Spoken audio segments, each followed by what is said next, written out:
Tes satu.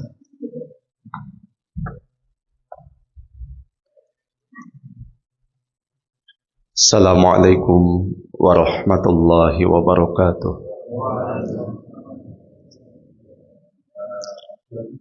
Alhamdulillahi rabbil alamin. Wassalatu wassalamu ala ashrafil anbiya'i wal mursalin Nabiyyina Muhammadin wa ala alihi wa ashabihi ajma'in. Qala Allah Ta'ala fi kitabihil karim, Ya ayyuhalladzina amanu taqullaha haqqa tuqatih wa la tamutunna illa wa antum muslimun. Allahumma alimna ma yanfa'una wanfa'na bima 'allamtana rabbana zidna ilman warzuqna fahman. Ayyuhal mu'minun al-kiram wa ayyatuhal mu'minatu al-karimat.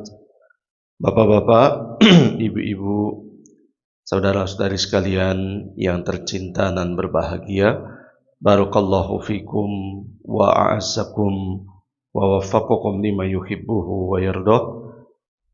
Pada kesempatan yang berbahagia ini, kembali kita dipertemukan Allah Tabaraka wa Ta'ala setelah kita laksanakan sholat subuh berjamaah.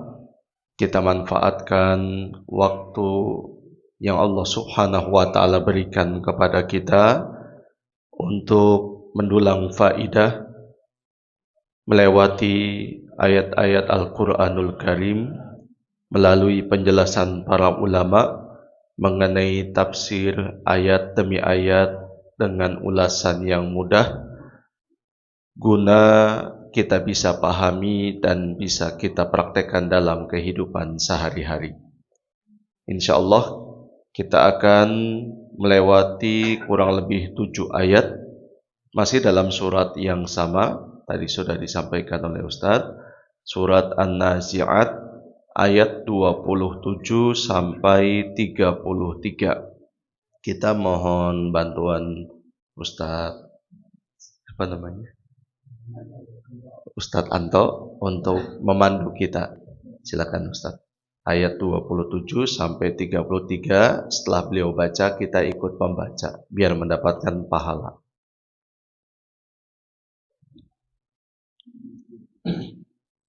A'udzu billahi minasyaitonir rajim. A'udzu billahi minasyaitonir rajim. Bismillahirrahmanirrahim. Bismillahirrahmanirrahim. أأنتم أشد خلقا أم السماء بناها أأنتم أشد خلقا أم السماء بناها رفع سمكها فسواها رفع سمكها فسواها وأغطش ليلها وأخرج ضحاها وأغطش ليلها وأخرج ضحاها والأرض بعد ذلك دحاها والأرض بعد ذلك دحاها أخرج منها ماءها ومرعاها أخرج منها ماءها ومرعاها والجبال أرساها والجبال أرساها متاعا لكم ولأنعامكم متاعا لكم ولأنعامكم. Jazakumullahu khairan pada Ustadz Anto. Mudah-mudahan kita mendapatkan pahala dari Allah Tabaraka wa Ta'ala dari ayat-ayat yang kita baca ini, dengan syarat ikhlas karena Allah Subhanahu wa Ta'ala tentu saja. Baik Bapak Ibu sekalian, barakallahu fikum. Kita coba ayat demi ayat sesuai dengan penjelasan para ulama dengan ulasan yang mudah sesuai dengan segmennya kita agar bisa kita praktekkan dalam kehidupan sehari-hari. Sebelum kita masuk, ada baiknya kita mengetahui secara umum arti dari 7 ayat yang telah kita baca ini, di mana Allah Subhanahu wa taala firmankan dalam surat An-Nazi'at ayat 27, "A antum asyaddu khalqan amis sama'u banaha?" Apakah kamu wahai manusia? Ayat ini ditujukan untuk orang-orang musyrik Mekah karena mereka mengingkari datangnya Nabi SAW sebagai seorang nabi. Mereka mengingkari hari kiamat, mereka mengingkari azab kubur, mereka mengingkari dan tidak percaya adanya kebangkitan dan nanti akan dikumpulkan kembali di padang mahsyar untuk mendapatkan balasan yang terakhir, kembali ke negeri yang penuh dengan kenikmatan yaitu surga. Amin ya rabbal alamin, semoga kita masuk ke dalam surga, atau justru wal iyadzubillah dimasukkan ke dalam neraka. Naudzubillah min dzalik, semoga Allah tabaraka wa taala melindungi kita dari siksaan api neraka. Apakah kamu wahai manusia secara umum, atau apakah kamu wahai orang-orang musyrik kota Mekah lebih hebat, lebih sulit penciptaannya, ataukah langit yang lebih hebat penciptaan dan lebih sulit dalam menciptakannya? Allah bertanyakan. Banaha, yang telah dibangun oleh Allah Subhanahu wa taala. Rafa'a samkaha fasawwaha, dia telah meninggikan bangunannya dan menyempurnakannya, menyempurnakan langit. Wa aghtosha lailaha wa akhraja duhaha, dan dia menjadikan malamnya gelap gulita, siangnya terang benderang. Wal arda ba'da dzalika dahaha, dan setelah itu bumi Allah Subhanahu wa taala hamparkan. Akhraja minha ma'aha wa mar'aha, dan dari bumi itu terpancarlah air serta tumbuh-tumbuhan yang bermanfaat. Wal jibala arsaha, Allah Subhanahu wa taala tancapkan gunung-gunung di berbagai daerah dan juga tempat di bumi ini dengan tujuan supaya tidak goncang bumi tersebut. Mata'al lakum wa li an'amikum, semua itu untuk kesenangan kalian dan hewan-hewan ternak kalian. Allah Subhanahu wa taala lagi-lagi di 7 ayat surat An-Nazi'at ingin menunjukkan kekuasaannya, yang apabila kita yakin dengan kekuasaan Allah tabaraka wa taala, menuntut kita untuk selalu menyembah, beribadah hanya kepada siapa? Allah Subhanahu wa taala. Mintalah kepada Allah. Berlindunglah kepada Allah Subhanahu wa taala. Sekalipun kita minta kepada makhluk dengan syarat dia bisa memenuhi apa yang kita minta, dan kita tidak boleh bergantung kepada makhluk tersebut. Boleh, karena pada asalnya kita harus minta kepada Allah Subhanahu wa taala. Sampai Nabi SAW perintahkan minta semua yang kita butuhkan, sekalipun kita minta supaya tali sendal kita yang putus diberikan sendal yang baru. Minta kepada Allah Subhanahu wa taala supaya tauhid dan juga keimanan kita tidak terkotori, tidak terciderai dengan selalu bergantung kepada makhluk. Kalau hati ini sudah mulai bergantung kepada selain Allah, itu bisa membahayakan diri. Artinya kita berada di tepi jurang malapetaka dan juga kemadorotan yang besar. Islam datang untuk menutup celah apapun yang bisa mengotori keimanan. Allah Subhanahu wa taala di 7 ayat surat An-Nazi'at ini menunjukkan sebagian dari kekuasaannya. Dari ayat 27 sampai dengan ayat 33. Qauluhu ta'ala, firman Allah Subhanahu wa ta'ala, a antum asyaddu khalqan amis sama'u banaha. Kata muallif, penulis di sini hafizahullahu taala, hadza istifhamun taqririyun. Ini adalah bentuk pertanyaan, penetapan, penegasan, penguatan. Pertanyaan yang orang ditanya itu akan digiring harus mengakuinya. A antum asyaddu khalqan amis sama'u banaha? Apakah penciptaan kalian dengan penciptaan langit lebih berat penciptaan kalian daripada langit? Ini namanya pertanyaan penguatan. Pasti jawabannya langit yang penciptaannya lebih hebat, lebih berat, lebih sulit. Betul gak jamaah? Tidak ada jawaban lain.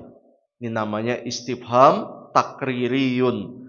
Pertanyaan yang mengajak dan memaksa orang yang diajak bicara harus menetapkan tersebut.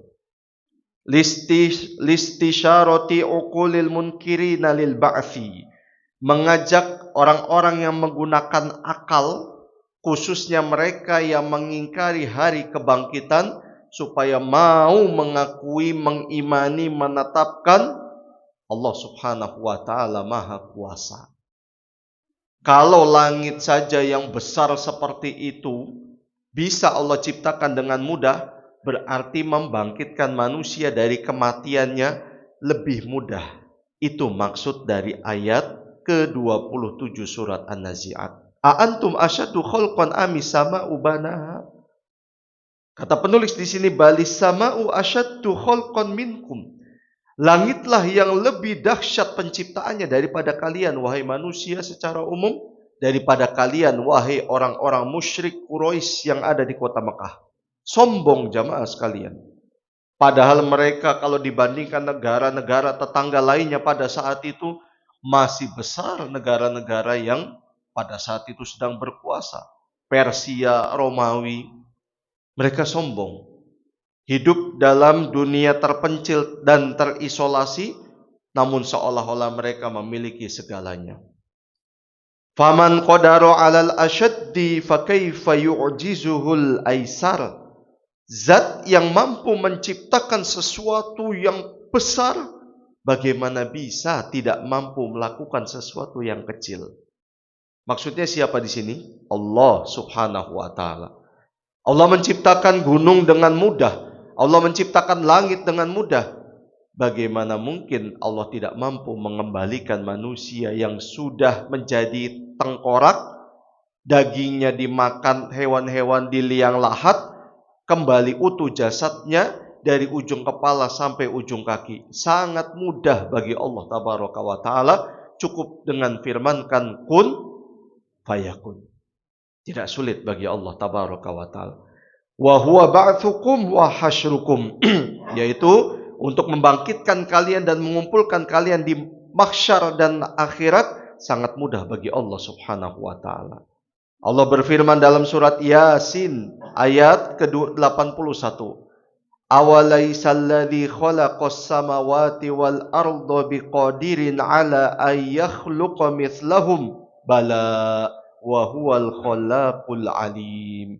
Bukankah zat, maksudnya Allah Subhanahu wa ta'ala, yang menciptakan langit dan bumi mampu menciptakan manusia yang serupa mereka itu di akhirat kelak?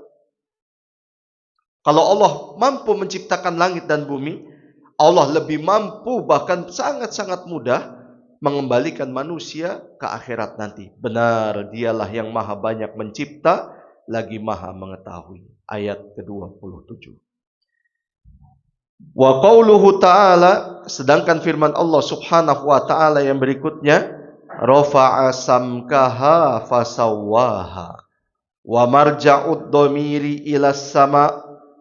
Kalimat ini atau ayat ini untuk menunjukkan langit yang begitu kuat. Wal murad bisamki, rafa'a samkaha artinya adalah al-irtifa, naik. Allah ciptakan langit di atas kita.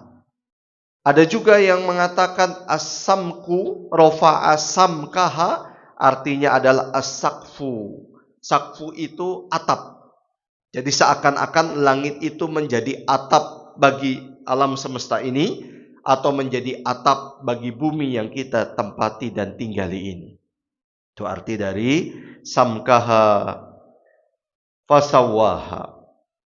Wa makna sawaha, sedangkan arti sawaha, fasawaha adalah ja'alaha mu'tadilatal arja. Allah menjadikan langit itu seimbang di berbagai sisi serta arah. Wasi'atal fana, sangat luas cakupannya. La futuro fiha, tidak ada yang tumpang tindih, tidak ada yang berat sebelah, wala tafawuta, dan tidak ada yang cacat serta penuh lubang. Coba, ada yang bisa membuktikan bahwa langit itu goyang? Ada yang bisa membuktikan langit itu tumpang tindih, berat sebelah, kemudian memiliki cacat? Tidak ada. Wa nadhiru fi hadhihi samai yusarrihu tarafahu fi arja'iha. Orang yang selalu memperhatikan langit dengan segala macam sisinya dan arah mata angin, maka dia akan mengetahui hakikat keadaan langit tersebut. Wa ya'jabu min diqqati khalqiha, dia akan mengakui bagaimana akuratnya penciptaan langit. Siapa yang menciptakan? Allah Subhanahu wa taala. Wa matanatihi, dan kekuatan serta kekokohan langit. La yajidu fiha adna thaqbin, tidak ada satupun yang mampu melihat celah ataupun lubang di langit tersebut. Kama qala ta'ala, seperti halnya firman Allah Subhanahu wa taala dalam surat Al-Mulk ayat yang ketiga, farji'il basara hal tara min futur. Coba kamu pandang, kata Allah tabaraka wa taala. Coba pandang dengan seksama langit dengan berbagai macam sisi dan arahnya. Apakah hal min futur? Kamu melihat ada cacat di langit tersebut? Tidak ada. Tidak ada, jamaah sekalian. Fayakilut tarafu anil uthuri ala miqdari thaqbi ibrotin fi hadhihi sama'il muhkamati dhatil habki. Orang yang memperhatikan langit sama sekali tak akan mampu menemukan cacat dan celah, meskipun lubang sebesar lubang jarum pentul atau jarum untuk menjahit terhadap langit yang begitu kokoh dan keras ini. Fayalaha min ayatin azimatin. Aduhai, begitu agungnya ciptaan Allah Subhanahu wa taala ini. Walihada, oleh karena itu, kata penulis, nadaballahul mu'minina ila tafakkuri fiha. Allah mengajak orang-orang beriman, yang bisa diajak hanya mereka yang beriman. Kalau kita mengaku orang beriman dan mengaku masih memiliki iman, harusnya kita bisa diajak. Untuk apa? Dan apa ajakan Allah Subhanahu wa taala tersebut? Ila tafakkuri fiha, memikirkan, menghayati, mentadaburi ciptaan Allah tabaraka wa taala. La tufakkir fillah wa fakkir fi ayatillah, kata Nabi alaihi salatu wasallam. Jangan kamu pikirkan tentang Allah. Allah nggak bisa masuk dalam akal kita, betul nggak jamaah sekalian? Meskipun Allah punya nama Allahu Akbar, punya sifat akbar, Allah maha besar, tapi apakah boleh akal ini memberikan sebuah bayangan dan gambaran besarnya seperti ini, besarnya seperti ini? Boleh? Tidak dibolehkan. Kenapa?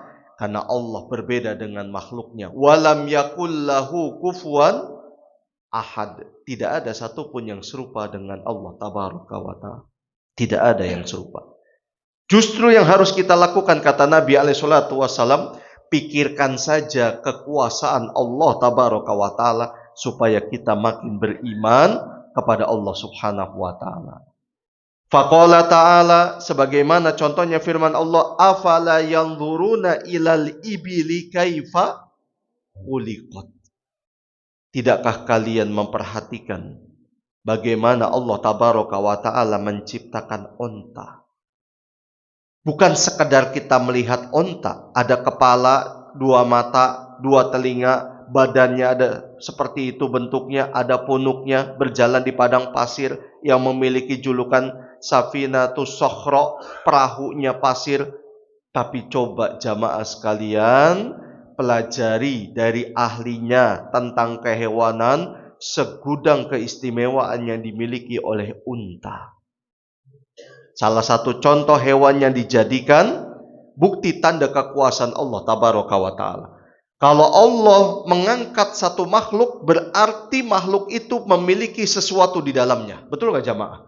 Tidak mungkin Allah mengangkat makhluk tetapi tidak memiliki apa-apa yang bisa kita jadikan pelajaran. Afala yanzuruna ilal ibili kaifa khuliqat. Tidakkah kalian memperhatikan penciptaan Allah terhadap unta tersebut? Berarti ada sesuatu di balik unta. Dan memang benar. Silakan cari artikel tentang unta dan ruang lingkup tentang unta. Wa ilas sama'i kaifa rufi'at. Begitu juga langit, Allah angkat ke atas kita, jamaah sekalian. Tidak ada tidak ada tiang yang menopangnya, tetapi tidak jatuh. Allahu Akbar, Allahu Akbar. Kebangetan jamaah sekalian. Kalau Allah tunjukkan tanda-tanda kekuasaannya kemudian tidak bergeming dan bertambah keimanan ini, kebangetan.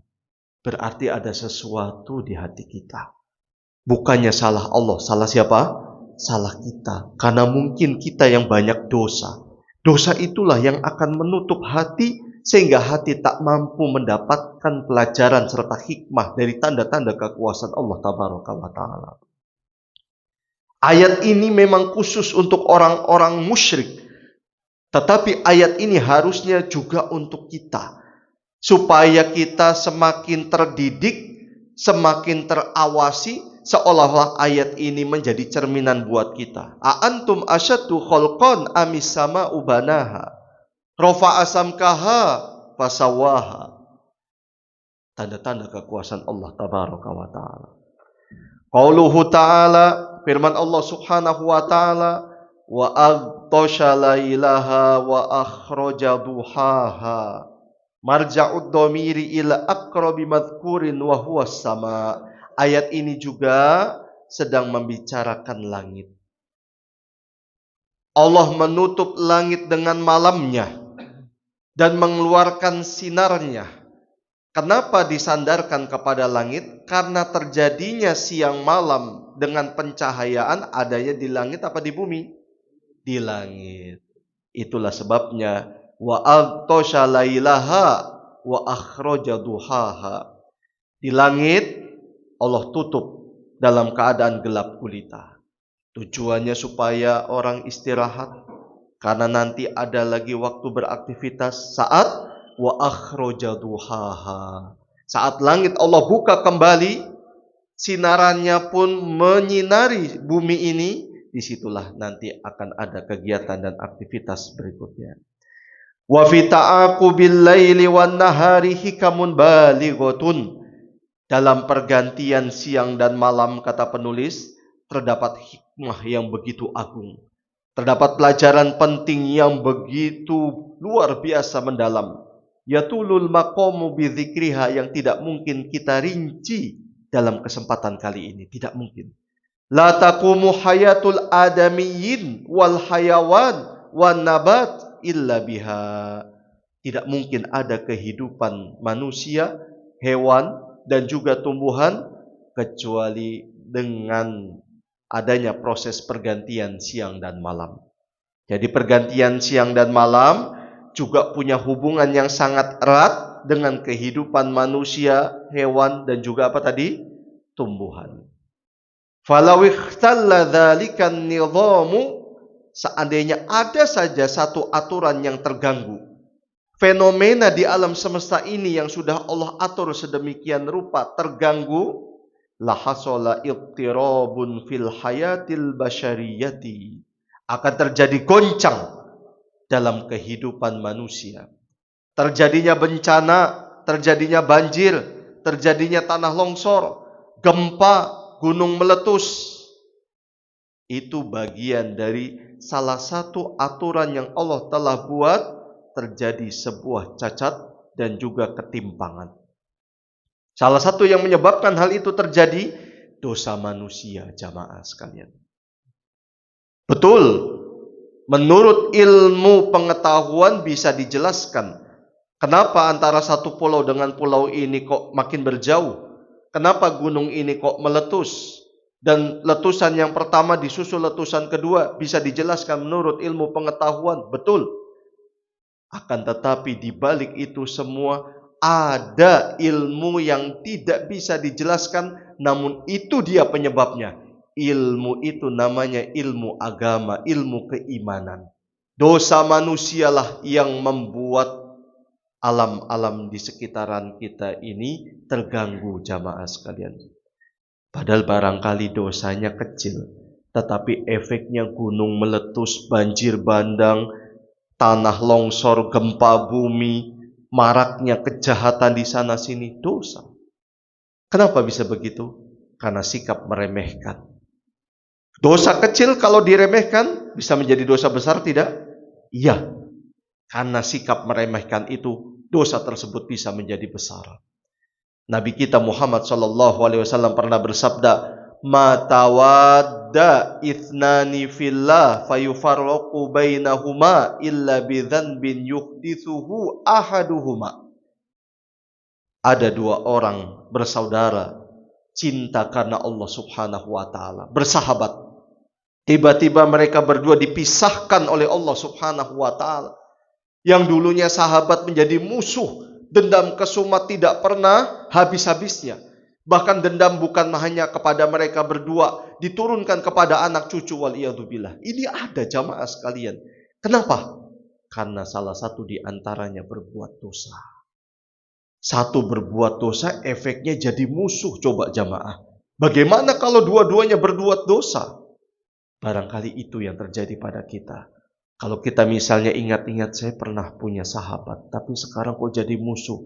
Jangan-jangan ini dosa saya. Lebih baik begitu. Supaya kita nggak sombong daripada ini dosa dia banyak ini.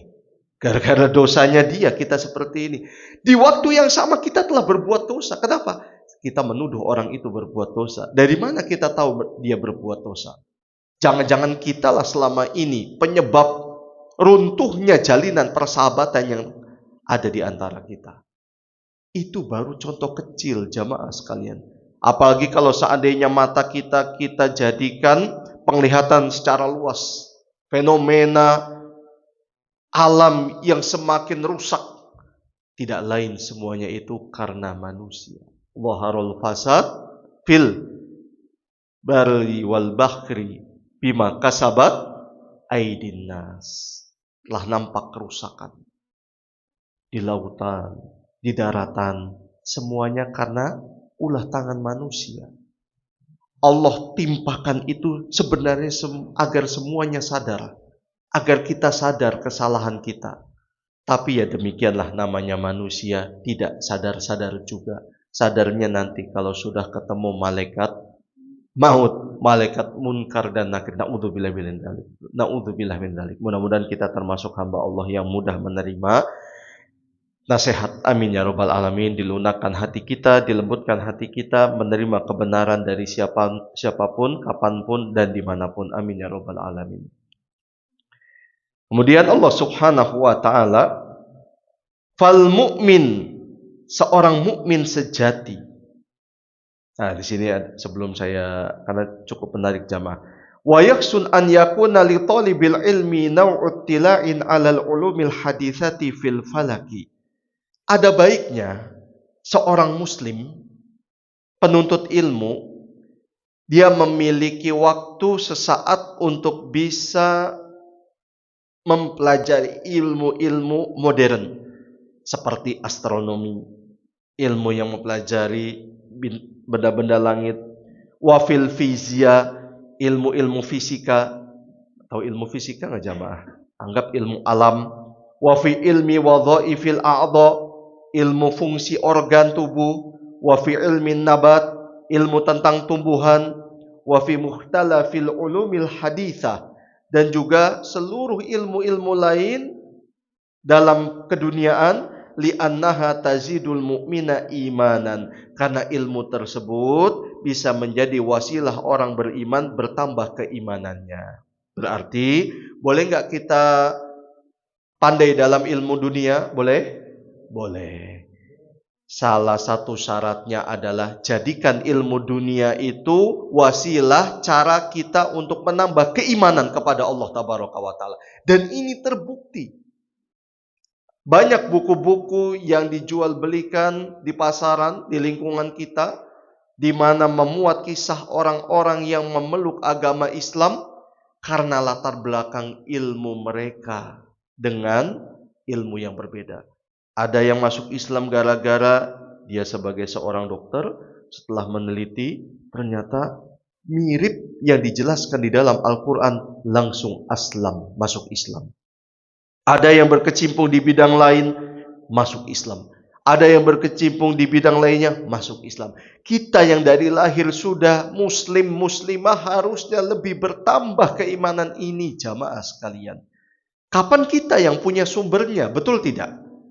Kenapa orang lain kok yang malah bisa menjelaskan? Lawang sumbernya kita yang punya, harusnya kitalah yang bisa menjelaskan kepada orang lain, bukan orang lain menunjukkan kepada kita. Isi rumah yang tahu kan cuma kita, betul nggak? Kunci pintu rumah kita yang punya. Lah kenapa orang lain bisa menjelaskan letak kasur kita ada di mana, kamar mandi kita isinya apa? Harusnya kita yang menjelaskan orang lain. Nih, saya punya rumah. Ada 3 kamar. Kamar saya letaknya di sini, anak saya di sini, anak saya yang kedua di sini. Masing-masing memiliki kamar mandi dan lain sebagainya. Karena kita yang punya rumah. Begitu juga harusnya kita nih yang punya sumber di dalam Al-Quranul Karim. Di dalam hadis Nabi SAW, jelaskan kepada umat. Bagaimana caranya? Salah satunya kita memberikan dorongan, memberikan motivasi kepada anak-anak kita, kepada generasi muda sekarang ini. Tolong kalian kembangkan ilmu dalam masalah dunia juga. Yang penting punya bekal ilmu akhirat, punya bekal iman, supaya ilmu dunia tidak mengalahkan ilmu akhirat. Bukankah para sahabat Nabi SAW mereka orang yang paling kuat imanannya? Betul nggak jamaah? Adakah sini yang meragukan keimanan para sahabat? Tidak ada. Mereka soft terdepan dan garda paling awal dalam masalah keimanan. Namun kendati pun demikian, mereka orang-orang yang ahli dalam masalah dunia. Khalid bin Al-Walid radhiyallahu ta'alaan, siapa yang tidak kenal? Panglima besar kaum muslimin. Setiap kali dengar nama Khalid, kaum muslimin langsung semangat. Saking takutnya Umar bin Khattab terhadap sosok Khalid, khawatir orang Islam itu bergantung kepada Khalid, bukan lagi bergantung kepada siapa?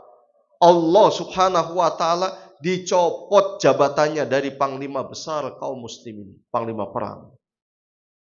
Umar menjelaskan, kejadian ini bukan karena Khalid bermaksiat, bukan. Peristiwa ini bukan karena saya benci kepada Khalid, tidak. Yang saya lakukan agar kalian tetap minta kepada Allah Subhanahu. Oh, Khalid tahu, makanya beliau legowo. Karena Khalid itu orang yang harga dirinya tuh tinggi, seperti Abu Sufyan. Harga diri, gengsinya tinggi, jamaah sekalian. Gak bisa sedikit dikritisi. Apalagi kalau kita ngeritisi beliau tidak punya bukti dan gak kuat, udah habis kita. Yang ganti dikritisi oleh beliau itu Khalid bin Al-Walid. Tapi karena beliau tahu alasan Umar bin Khattab, lagi-lagi dan terlebih lagi yang mencopot adalah sosok Umar. Oh, sudah diam. Kalau Umar sudah ketok palu, jamaah sekalian, itu hanya ada suara detak jantung. Oh, saking takutnya, jin aja takut, apalagi manusia, nggak ada yang berani. Masya Allah, sampai Nabi SAW mengatakan, lau anna hunaka nabiyan fa Umar. Kalau seandainya ada nabi lagi, pasti Umar yang jadi nabi. Walaysa nabiyya ba'di, akan tetapi nggak ada lagi nabi setelahku. Nabi Muhammad, nabi terakhir. Silahkan kita berkiprah dalam ilmu dunia, selama hal itu bermanfaat untuk diri kita, untuk kaum muslimin, untuk agama Islam. Jangan lupakan ilmu-ilmu akhirat. Fal mu'min, seorang mukmin yang sejati, Sahibul qalbil maftuhi taziduhu hadhil muktashafatu wa hadhil haqaiqul ilmiyatu imanan bi qudratillahi azza wa jal. Akan menambah keimanannya dari temuan-temuan hasil kreasi dia atau orang lain, serta penemuan besar yang dilakukan oleh manusia, bertambah keimanannya akan kuasa Allah Subhanahu wa taala wa kamali rububiyatihi, dan sempurnanya ciptaan Allah tabaraka wa taala. Wa qad allafa ba'dul mulhidina syuyu'iyyin, ada seorang komunis atau ateis, tahu ateis jamaah? Tidak mengakui, sederhananya begitu, adanya pencipta Tuhan.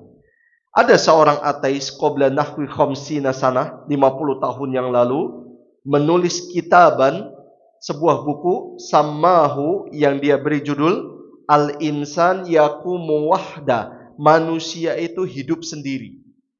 Buku ini menjelaskan manusia bisa kok hidup sendiri tanpa bantuan, dia bisa ngurus dirinya sendiri. Dan inti dari buku ini adalah yurid an yuqarriru annal insana mustagnin binafsihi, manusia itu nggak butuh bantuan dan tidak ada tuh yang namanya pencipta. Inti dari buku ini seperti itu tujuannya. Wa annahu laisa bihajatin ila ilahin. Di buku ini manusia nggak butuh terhadap Tuhan. Fa'allafa ahadul ghorbiyin, akan tetapi tidak selang waktu lama ada seorang barat, salah seorang barat menulis kitaban, satu buku, yaruddu bihi alaihi, dengan tujuan membantah buku tersebut, biunwan, dengan judul Al-insanu la yaqumu wahda, manusia tidak mungkin bisa hidup sendiri, enggak mungkin. Wa hadzal muallifu rajulun minan nasara, penulis ini sebenarnya beragama Nasrani, lakin indahu imanun birububiyah, tetapi dalam hatinya yang fitrah itu, yang murni, yang suci itu punya sebuah keimanan, tapi dia masih Nasrani. Wa taqada bil ulum, di samping dia juga punya latar belakang ilmu pengetahuan yang banyak, wal kusyuful ilmiyah, serta penelitian-penelitian ilmu al haditha, di dalam ilmu kemodernan, ala bayani hajatil insani ila rabbi, di mana kesimpulannya buku ini menjelaskan bahwa manusia membutuhkan pencipta. Wa tarjamahu ba'dul mu'aribina, sebagian orang Arab akhirnya menerjemahkan buku ini ke dalam bahasa Arab dengan judul Al-ilmu yad'u ilal iman. Ilmu iman itu akan membawa si pemiliknya kepada iman. Ilmu akan membawa orang itu kepada iman. Semakin banyak ilmu yang dia miliki, harusnya semakin bertambah keimanannya. Nah, ini dia 7 ayat yang sekarang ini kita sedang telusuri jamaah sekalian. Bukankah 7 ayat ini ilmu? Ilmu.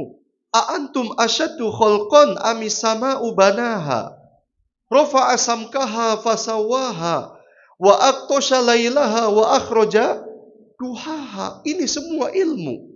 Ilmu itu kan nama lainnya adalah informasi yang kita dapat. Al-ilmu yad'u ilal iman. Ilmu itu harusnya mengantarkan kita kepada iman. 7 ayat ini harusnya kita bertambah kepada Allah keimanan kita. Allah Maha Pencipta, satu-satunya pencipta, tidak ada sekutu, tidak ada tandingan, tidak ada pembantu. Allah tidak sama dengan makhluknya. Allah satu-satunya zat yang harus diibadahi, disembah. Gak boleh kita menyembah kepada selain Allah, atau kita menyembah Allah, menyembah kepada selain Allah juga. Minta kepada Allah, minta juga kepada selain Allah. Minta kepada penguasa misalnya pantai selatan, pantai utara, pantai barat, pantai timur, dan lain sebagainya. Pemilik gunung Salak, gunung Semeru, gunung-gunung di Indonesia, gunung Rinjani misalnya, dan lain sebagainya. Tidak. Mintalah kepada penciptanya. Siapa pencipta semua itu tadi jamaah? Allah. Jadikan satu nama Allah itu tempat kita bergantung, tempat kita curhat, tempat kita nangis. Sebagaimana tangisan yang merengek anak kecil kita di hadapan Allah. Meskipun di hadapan istri kita seolah-olah seorang pria yang jantan, yang cool, yang kesatria. Tapi di hadapan Allah kita merengek. Enggak apa-apa jamaah sekalian. Daripada kita bikin status lapar, ya makan. Kalau lapar tuh makan jamaah sekalian. Kenapa harus bikin status? Iya kalau orang lain empati, ya Allah, Pak Edi lagi lapar ini misalnya gitu. Langsung, Assalamualaikum Pak Edi, ayo kita makan di warteg misalnya. Iya kalau ada orang seperti itu. Lah kalau sebaliknya, ini orang lapar bikin status, dijadikan ejekan, di screenshot, kemudian disebar ke grupnya. Nih lihat ada orang lapar aja bikin status. Coba nama kita jadi down, jadi turun, prosot lagi, nukik, udah jatuh ketiban tangga, nyusruk ke dalam lubang jamaah sekalian. Curhat sama Allah, ya Allah hamba lapar ya Allah, lapar. Ada teman waktu itu, dia cerita waktu di asrama, perutnya tuh lapar jamaah sekalian. Di asrama dia nggak punya uang, lapar banget. Saking laparnya, badan pada sakit. Pernah ngerasain jamaah? Kalau lagi lapar-laparnya itu badan pada sakit, sampai tangannya gemeter. Dia nggak mau nggak mau minta-minta. Dia bertahan, dia minta, ya Allah hamba lapar. Di asrama waktu itu kalau nggak salah pas liburan, saya lupa, pokoknya di asrama waktu masih pendidikan. Gemeter tangannya, ya Allah. Nggak lama tiba-tiba ada yang ngetuk pintu, temen beda kamar, kan dia di kamarnya sendiri. Dia panggil, anggap aja misalnya Ahmad, ayo kita masak mie, saya punya mie. Alhamdulillah, meskipun cuma mie goreng jamaah sekalian, itu bisa menghilangkan gemeteran dia, bisa menghilangkan badannya yang sakit. Dia cerita, waktu saya makan 2 suap itu langsung hilang sakit badan saya. Padahal sebelumnya pada sakit itu, apalagi di sini, waduh pada sakit, saya lapar banget. Tuh jamaah sekalian, yang penting tulus. Ya Allah hamba lapar, minta sama Allah Subhanahu wa taala. Boleh nggak kemudian WA, Assalamualaikum Pak Edi, ada 100.000 nggak? Gitu. Ya boleh saja. Yang penting dibayar jamaah sekalian. Bayar, kalau punya hutang bayar. Jangan mau berhutang dia tunjukkan dirinya paling merana di muka bumi ini. Nangis sampai tisu di rumah teman kita habis gara-gara untuk mengusap. Giliran ditagih, kabur atau lebih galak daripada singa. Singa aja, ya singa galak ya jamaah. Mau digeraut, ini ada jamaah. Baik-baik, dengan itikat baik. Dia pun dari rumah mengolah kata gimana ya caranya supaya nagih, nggak tersinggung. Langsung dibentak-bentak. Baru Assalamualaikum Pak, tujuan saya kemari mungkin mau sekedar untuk memberitahu. Udah paham langsung, dimarahin, dikasih ayat, dikasih hadis, coba jamaah sekalian. Allahu Akbar, Allahu Akbar. Harusnya ayat dan hadis-hadis yang berhubungan dengan hutang tuh dia buat dia. Malah hadis dan ayat yang berhubungan dengan tolong menolong, saling menyayangi itu dikasih ke semuanya. Ya sudah kata itu. Kebalik Allah Ustaz. Adakah di sini? Semoga tidak ada. Bayar hutang jamaah sekalian. Qaulu ta'ala, firman Allah Subhanahu wa taala, wal ardu ba'da dzalika dahaha. Artinya adalah basatoha, Allah hamparkan bumi untuk kepentingan kita. Qauluhu ta'ala, firman Allah tabaraka wa ta'ala, akhraja minha ma'aha wa mar'aha.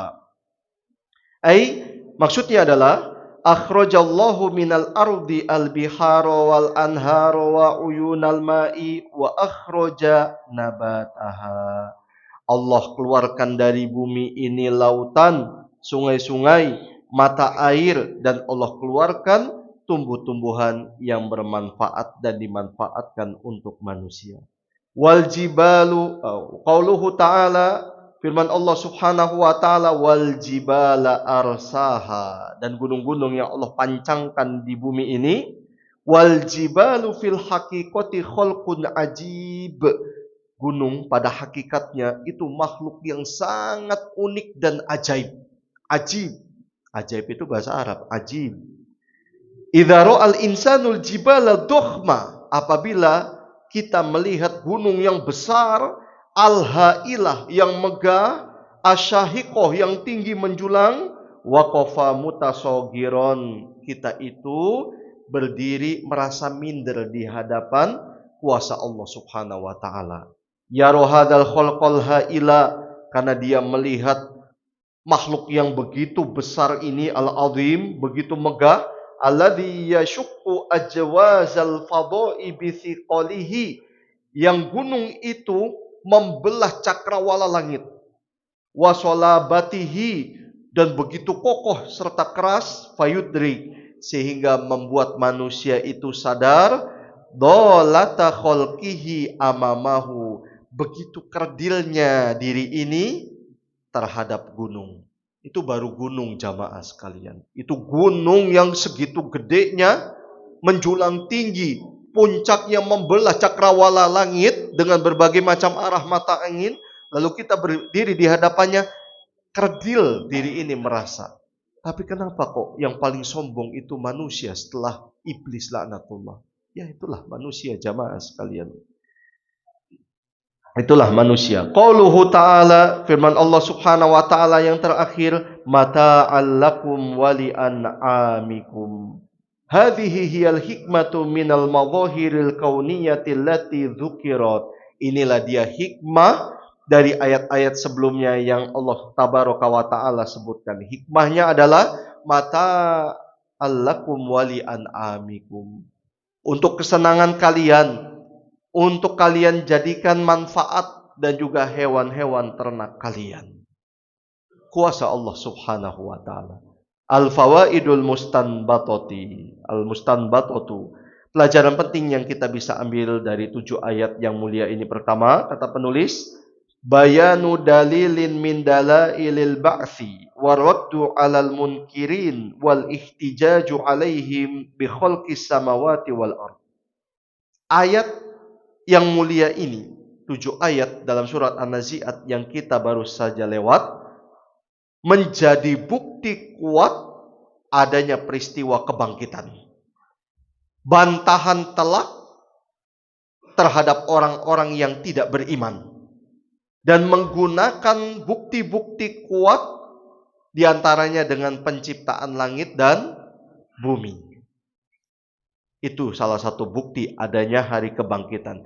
Cara berpikirnya atau cara kita mengambil buktinya, kalau Allah menciptakan langit dan bumi yang begitu besar, langit tanpa tiang, bumi juga tanpa tiang, yang dia itu berenang di antara kolong langit ini, kok sedemikian rupa, cantik, rapi, dan elok, berarti mengembalikan manusia dalam keadaan utuh setelah jadi tulang belulang tengkorak di dalam liang lahat lebih mudah. Itu dia maksudnya jamaah sekalian.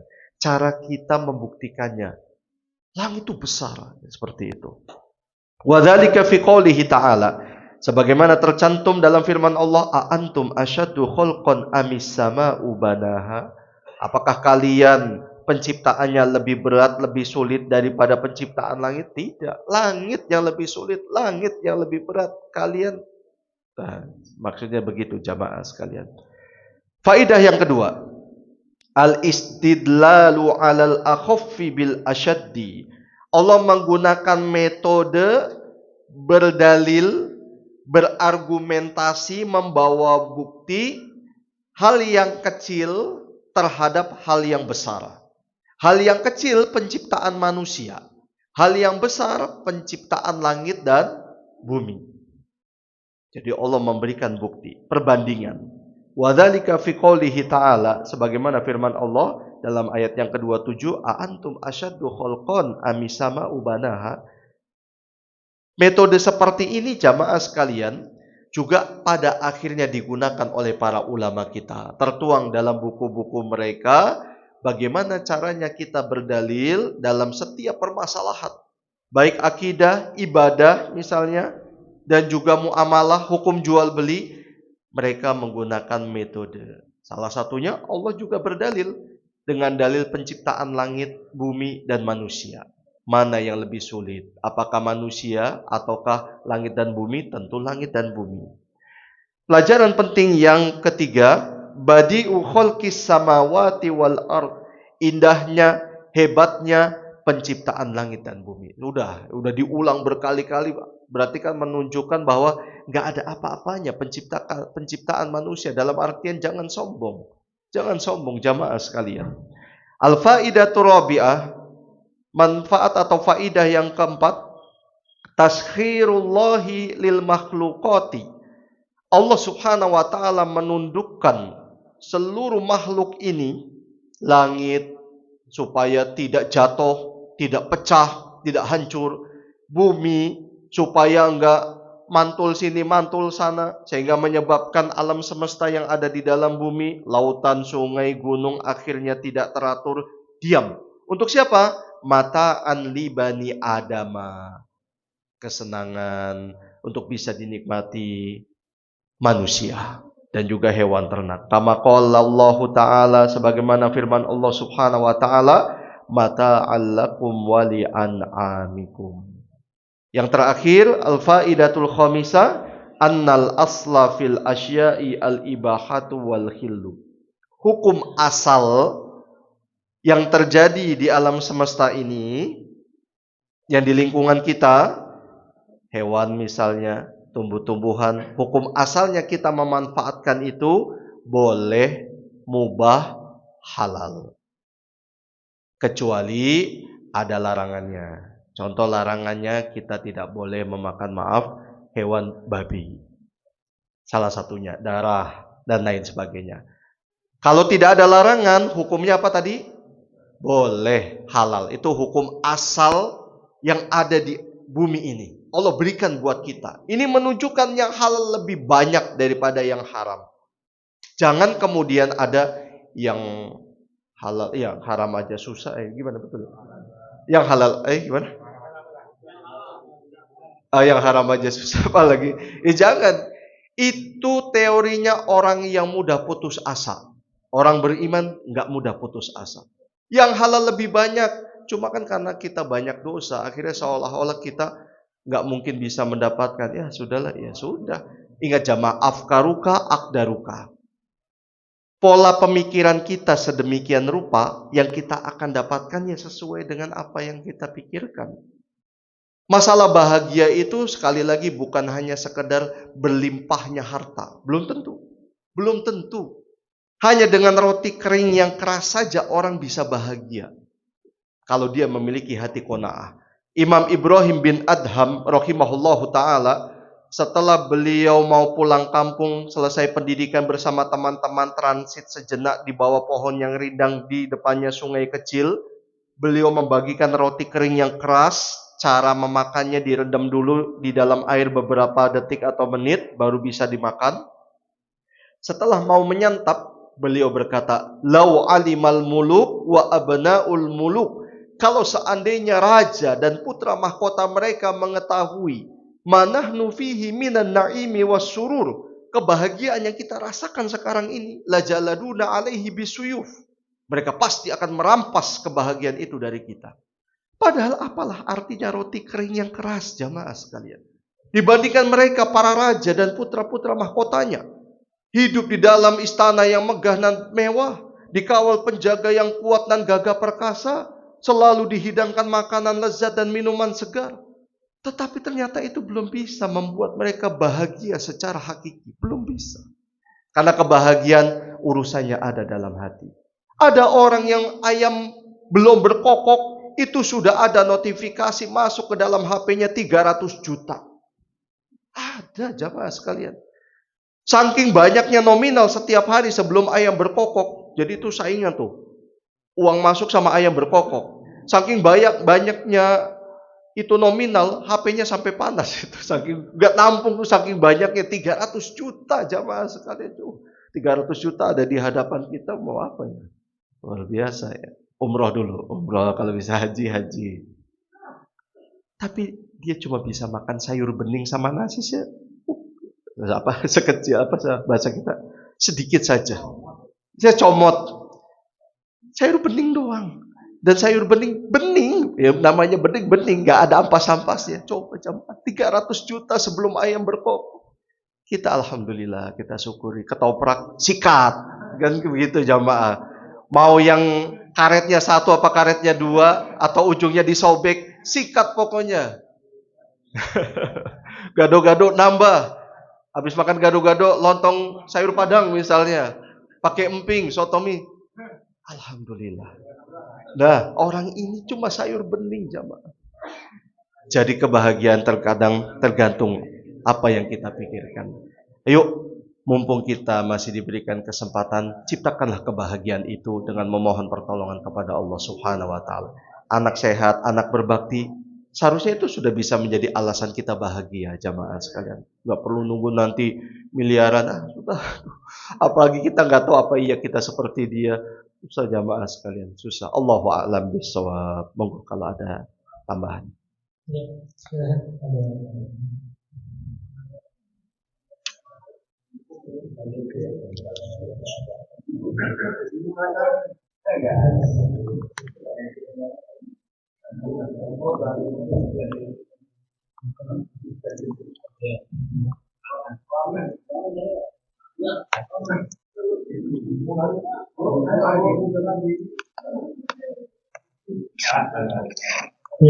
Silakan, Ustaz.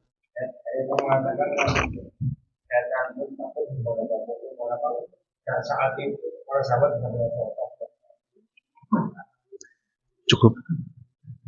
Bismillahirrahmanirrahim. Allahu a'lam bishawab.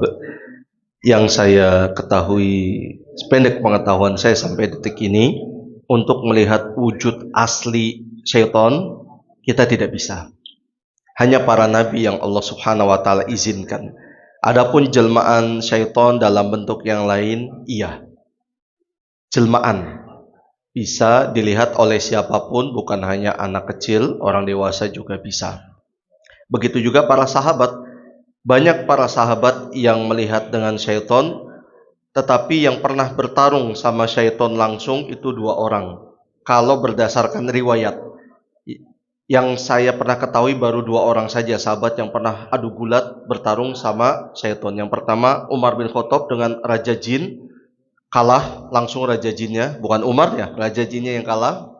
Kemudian yang kedua Zaid bin Harithah. Zaid bin Harithah pernah bertarung dengan jin besar badannya, 3 kali lipat badannya dia. Hitam dengan mata merah. Karena pada saat itu malam hari beliau ingin mengambil minum untuk Nabi SAW di sebuah perjalanan dekat danau. Pas beliau mau mengambil air melalui, kan dulu itu tempat air berupa kulit ya, kulit.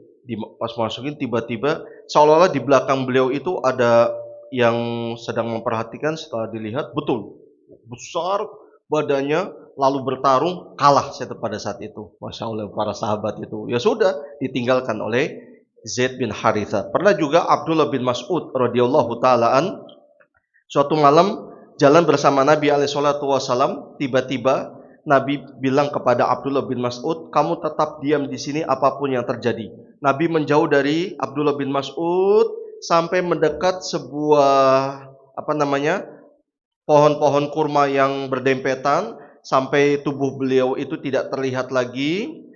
Gak lama terdengar suara seperti teriakan. Abdullah bin Mas'ud bimbang antara beliau tetap karena perintah Nabi atau beliau menyusul karena khawatir Nabi terjadi apa-apa pada diri beliau. Tapi beliau akhirnya tidak. Nabi perintahkan saya, apapun yang terjadi saya gak boleh beranjak dari sini. Karena Nabi membuat lingkaran, kemudian Abdullah bin Mas'ud disuruh diam di sini. Jangan pernah keluar dari lingkaran ini. Diam aja. Setelah itu suara tersebut hilang. Tiba-tiba kata Abdullah bin Mas'ud, ada 2 sosok tiba-tiba muncul dengan wajah yang begitu seram. Jin itu.